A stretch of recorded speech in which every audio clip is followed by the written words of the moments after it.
Yusek Alexander Ramos, pwede malaman ng qualification po ninyo at kayo po ay naatasan maging Yusek ng CICC Cybercrime Investigation and Coordination Center. Thank you. I'm a 25-year veteran of law enforcement doing transnational crime investigation. Meron po kayo alam tungkol sa mga computer systems? Yes po, I was trained locally and overseas. Saan po overseas? I trained with the National White Collar Crime Center. Okay. I trained with the U.S. Secret Service. US. So, kilala niyo po itong CISA, kung tawagin. Yung Cybersecurity and Infrastructure Security Agency ng US sa Homeland Security. Have you trained with them? Not with them, sir. Not with them. Okay. Now, kasi po, alam naman natin ngayon na uso na po yung tinatawag na cyber attack. Alam niyo po yan, ano? Nilo-launch yun from, say, China, Russia, and North Korea, and then kung sinong country na they perceive as enemy, inaatake nila. Ngayon po, meron tayong konting sigalot. Actually, hindi konting sigalot. Medyo matagal ang sigalot between yung sa China. So, have you heard of the Unit 6138 within the PLA, People's Liberation Army? Di ba sa law enforcement po kayo? Unit 6138. I'm not familiar with them, Okay. but way back in Okay, you have hard time. Let me help you. Ito po yung isang unit na nagpe-penetrate, naglo-launch ng mga cyber attack against countries that they perceive as enemy. At kasama po tayo siguro dyan. China perceives us as enemy. So, alam niyo po itong hidden links, LYNX. And ito po ay part ng ammunition na ginagamit ng PLA against other countries na gusto nang atakihin through cyberspace. Alam niyo po yung water hole technique? Water hole technique po. Hindi po. We have a different technique in doing investigation. Sorry po. Oh, sorry. Okay, ano po yung mga computer system po ninyo? Meron ba tayong gumagamit ba kayo ng computer system from China, made in China? Meron ano po? Meron po nabanggit sa akin. CICC. Yeah, dati na po meron kayong computer system from China. Yung previous administration, and i-dispatch nyo po yun. None that I know of. What kind of computer system? Ano po yung mga computer nyo sa CICC? Saan po galing? Saan po binili? Saan po procure? Saan po? Madam Chair, Your Honors, Division Chief RB Talastas may give us some idea. Gusto ko lang po malaman, saan niyo po binili yung computer system ninyo? Meron kasi akong dahilan kung ba't ko tinatanong to. Very important to. Saan po nanggaling yung mga computer system, yung mga hardware, software? Saan po na nanggaling yan? Saan po binibili yan? Saan niyo po in-order?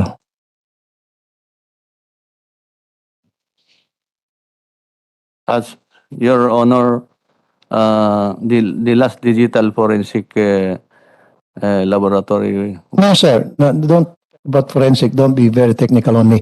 Ang gusto ko lang malaman, anong tatak at saan niyo po binili yung mga computer system ninyo? Yung mga computers ninyo na lang. Sige. Saan po nanggaling yung mga computers ninyo? Ano po mga brand? Saan ba yung IT ng CICC dito ngayon? Madam Chair, kaya ako tinatanong yan. Kasi hindi alam ni Yusek yung hidden links at saka yung watering hole technique. Watering hole technique. Ito po yung technique na ginagamit ng mga hackers. What they do is they would infect computers at a supplier. Ibig sabihin, ini-infect po nilang computer, kunyari galing China, lalagyan po nila ng virus yan. Doon sa intended target nila. And they're waiting for the infected computers to be installed. Once it's installed, it creates like a slave. Naging slave na yung computer. Doon po sa kumukontrol yung nagplanta ng virus. May I reply? And gigawain po to ng mga hackers from China. And let me tell you, sir, 2015, Russian operatives attacked Ukraine electric grid. 2017, North Korea launched a cyber attack against British National Service health centers, caused major disruption. Ang dami po mga years dito na nagkaroon po ng cyber attack against other countries being done by Russia, by North Korea, and by China. And ang sa akin po, how prepared are we for these possible attacks? And meron ho ba tayong mga ginagawa na para ma-prevent ito? Yung cyber attacks, especially now na may problema tayo sa China. Your Honor, in my years of conducting investigation, Okay. the infection of computers is done through botnets. So maybe it's similar to that because that's how we categorize it. Botnets po. Ano po? Botnets are implanted via payload into the network system. No, sorry. Kasi I'll give you an example, sir. Kasi sabi niyo po, matagal na kayo sa law enforcement. Ano po? Yung pong, anong year ba to? There was this year where 730,000 American computers were infested by virus called zombies. Okay? At China po may kagagawa nito. So, pwede kong mangyari sa atin to. Pag ginawa to, kaya po nilang gibain, sirain, yung mga operations natin sa power grid, other public utilities, hospital services, government offices, kasama na dyan po yung social services, even military installations. Marami pong maapektuhan kapag inatake po tayo. Nag-launch po ng cyber attack ang China against us. Kaya nga po, gusto ko malaman from now on, excuse me, Madam Chair, mag-ingat siguro tayo sa procurement na to make sure itong mga computers na binibili natin, dapat alamin natin yung source. Kasi meron nga po yung sinasabing ini-infect po from the source yung computer system. And then pagdating po dun sa intended target, then meron po silang ginagawa na magkakaroon po parang slave dun sa loob ng computer, and they can do whatever they want to do. Banking finance natin pwede ma-paralyze. And it happened already to other countries. Even advanced countries, more advanced countries than us. Sa Amerika, na-infiltrate nila. In fact, pati yung Sani corporations na-infiltrate nila. Aramco ng Saudi, na-infiltrate nila na corrupt nila yung mga data. Ito po ay mga countries na more advanced than us na-infiltrate nila. Itayo pa kaya? So that's why I'm asking, how prepared are we? Since I assumed office, there are two major things that I did, no? We developed a team composed of ComSci graduates and computer engineering to concentrate on application experts because it is absent in current structure. In the same manner that the digital forensics group have been given a new mission to concentrate on hardware exploits, which is also absent in our organization. These moves are created to preempt possible intrusions attacks in the future. We are still 2 weeks old in that aspect. 2 weeks old pa lamang po. Yes, because it was never developed in the first place. Okay, siguro it's about time na explore na po yan, mabilisin natin, madalain natin, na para pagdating sa time, pagdating ng time, na sana huwag, prepared po tayo, kaya po natin makaunter kung ano man po yung balak sa atin ng other foreign countries that perceive us as their enemy, kaya po natin labanan o sanggain. Sa ngayon po mukhang vulnerable tayo. The way you've been answering my questions, mukhang kulang pa po tayo sa kaalaman, kulang pa po tayo sa teknolohiya para labanan itong posibleng paglo-launch ng cyber attack against us, halimbawa ng China, North Korea o Russia. Yes, Your Honor, we acknowledge the lack of capability right now. That's why in the current procurement we're doing, we have changed all the descriptions to be compliant with these issues. So what you just have said is scary. So ibig sabihin, vulnerable talaga tayo sa cyber attack.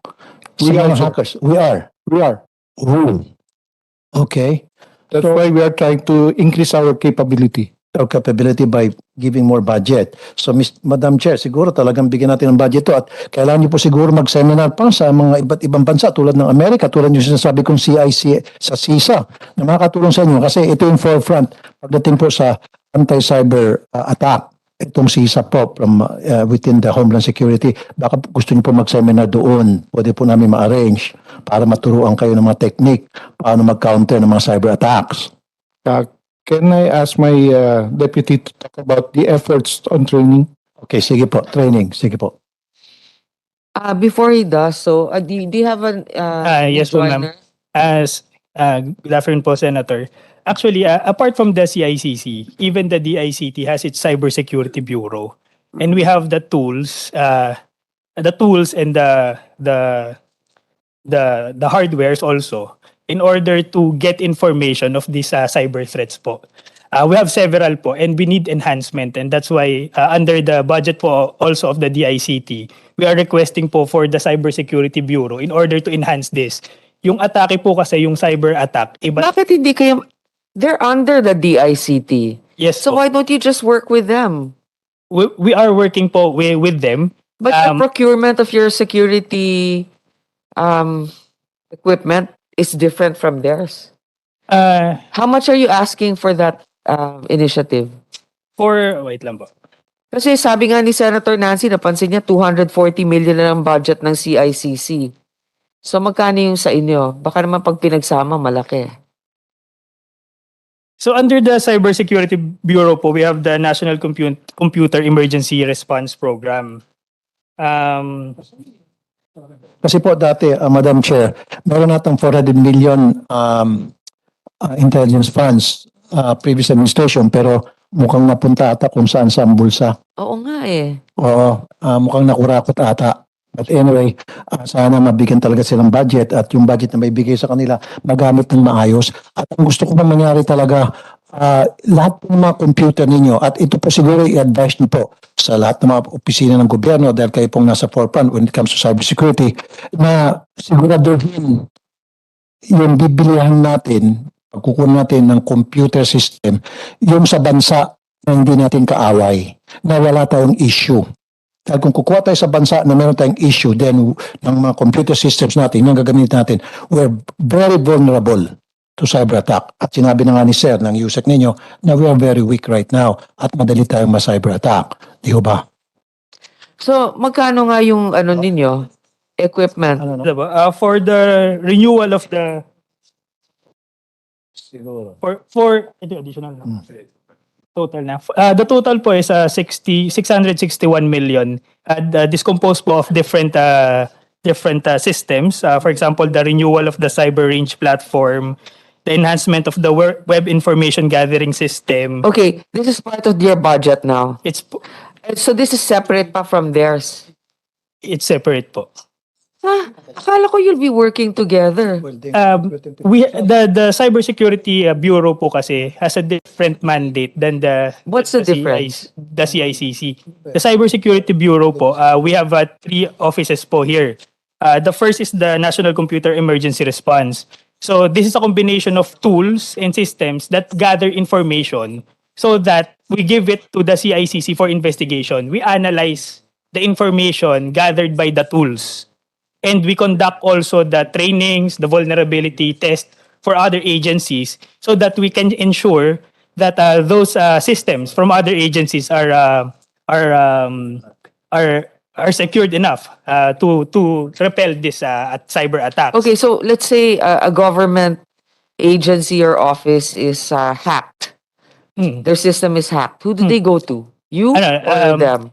As to the hacking po, we have the tools to get the information as to the hacking. But as to the investigation part, it goes to the CICC.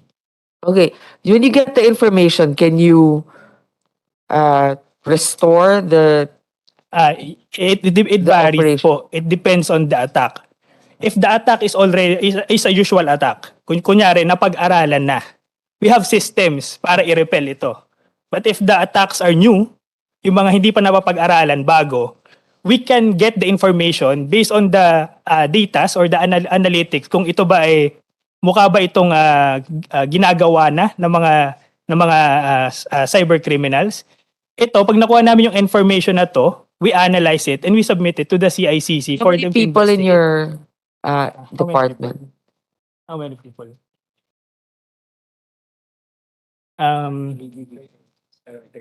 We have 3 divisions, around 30 people.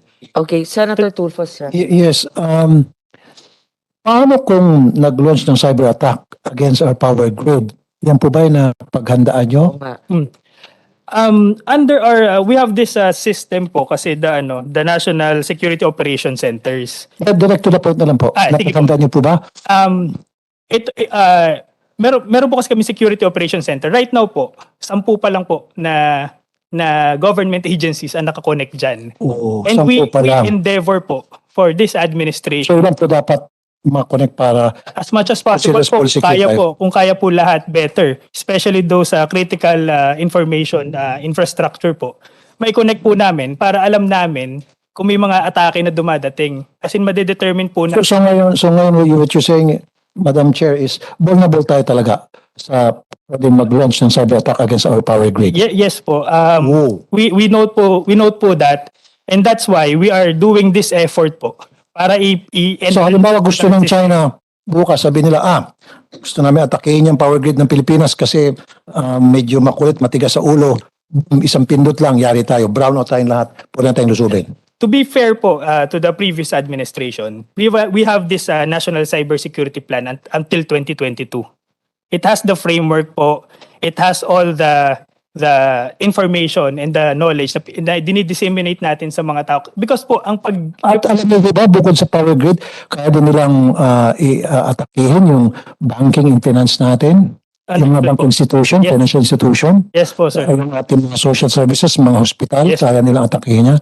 Naintindihan ko po yan, Mr. Bagay po yung ating transportation, Yes po. nandiyan na po yung ating airport. But remember po, ito po ay isang sangay lamang po ng ating cybersecurity. Even yung mga ating financial institution, they have their own. They have their own. So, kumbaga, we coordinate. Pag nakuha namin yung best information, we analyze those information on how we can repel or how we can remedy the problem. Okay.